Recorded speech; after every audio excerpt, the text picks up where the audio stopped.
Hey everyone, welcome back to the SFG podcast, where we share stories that inspire and remind us of God's unwavering grace. And I'm so glad you've tuned in today.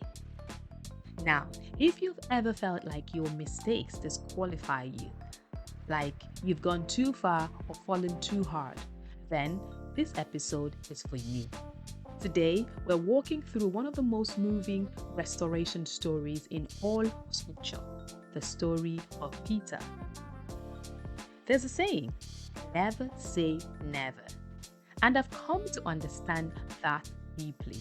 I used to say things like, I'm never ever going to do this, or that could never be me. And then life happens.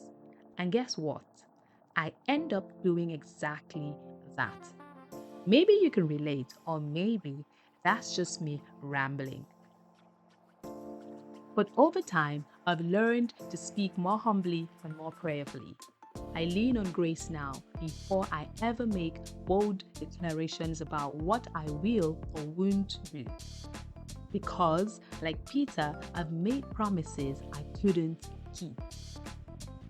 So, today's story is about Peter, one of Jesus' closest friends. His journey is told across the Gospels: Matthew, Luke, John, and each book gives us a different glimpse into his heart, his humanity, and ultimately his redemption or restoration. So, let's get started.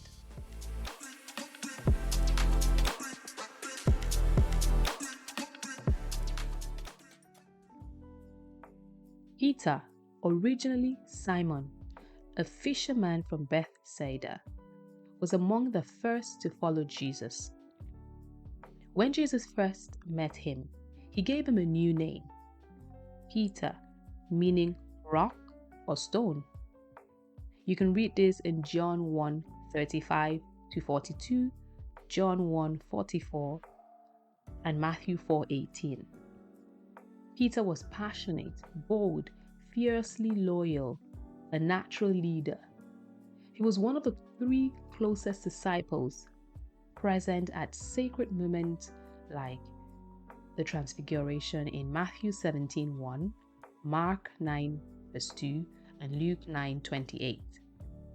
He even walked on water, and he was the one who declared with absolute confidence that he would never deny Jesus even if it cost him his life in Matthew 26:31-35.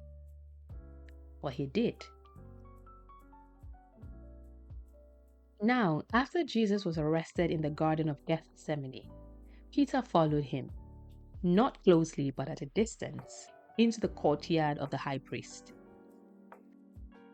There, as he sat near a fire among the servants, a servant girl recognized him. "You also were with Jesus of Galilee," she said, but Peter denied it. "I do not know what you're saying." Then another girl saw him and told others, "This fellow also was with Jesus of Nazareth." Again, Peter denied it, this time with an oath. "I do not know the man." Finally, someone else approached him. "Surely you also are one of them, for your speech betrays you." Then Peter began to curse and swear, "I do not know the man." Immediately a rooster crowed, and Luke tells us this moment in such a piercing way. The Lord turned and looked straight at Peter. Then Peter remembered Jesus' words, "Before the rooster crows today, you will deny me 3 times." And Peter went out and wept bitterly. 3 denials, a broken promise, broken man.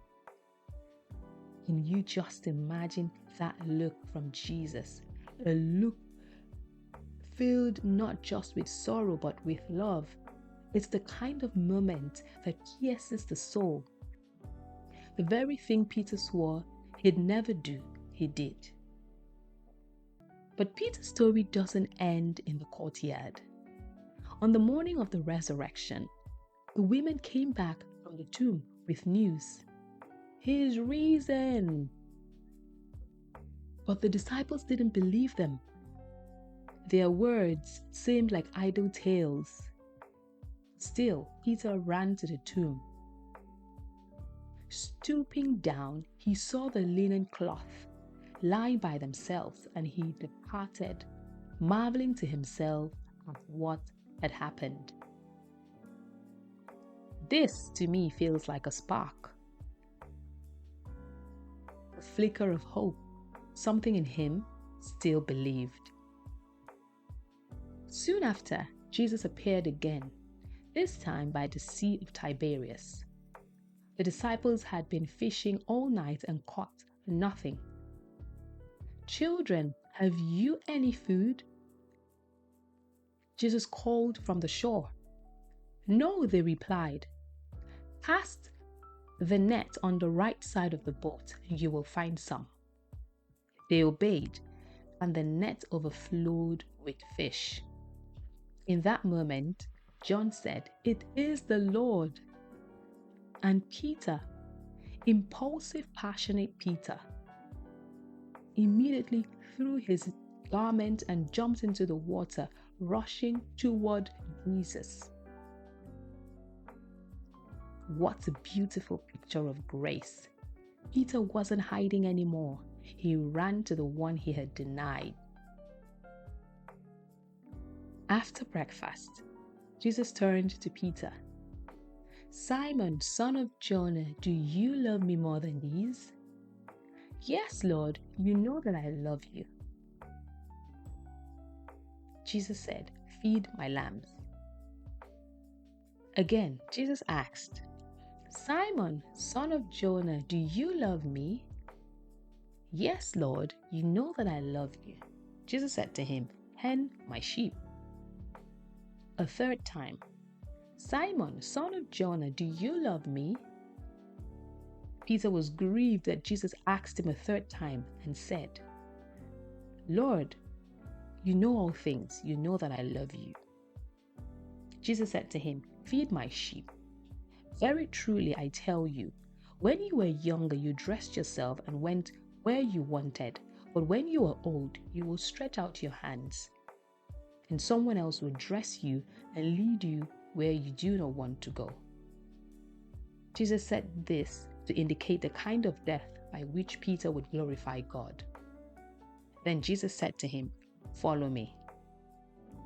3 denials, 3 affirmations of love, 1 complete restoration. Jesus didn't just forgive Peter, he restored him and gave him a renewed mission. Feed my sheep. What an incredible story of grace. Peter went from being a man broken by failure to a bold leader, preaching at Pentecost and seeing thousands come to Christ. God's grace doesn't just cover your past, it repurposes it. He doesn't waste your failure, he transforms it.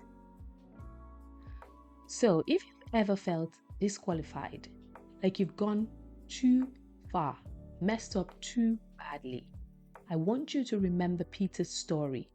You are not beyond grace. You are not too broken. Grace still finds you. Grace still restores. Let grace give you a new beginning.